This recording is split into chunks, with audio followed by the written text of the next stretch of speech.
भौजी। अरे अब की हमसे होली होली ना खेलबा का हो? तू होली खेलबू? काहे? अरे हम पर साल का भुलायल ना है। अरे ना ना अब बात ना हो, एकदम तैयारी में है, जल्दी आवा। ना ना ना ना ना हम जानत है तू सकार के न कर जीबू। अरे भाई ऐसा बात ना होई, का याद धैले हुआ? काहे पर साल वाली बात भुला गेलू का?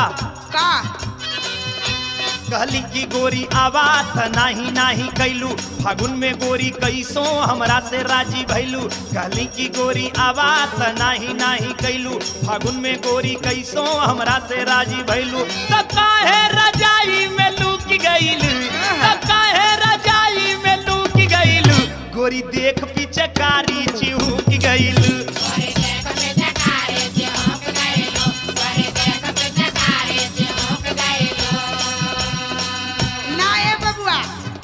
समय का बात कुछ और रहे, काहे जानत हो बताई?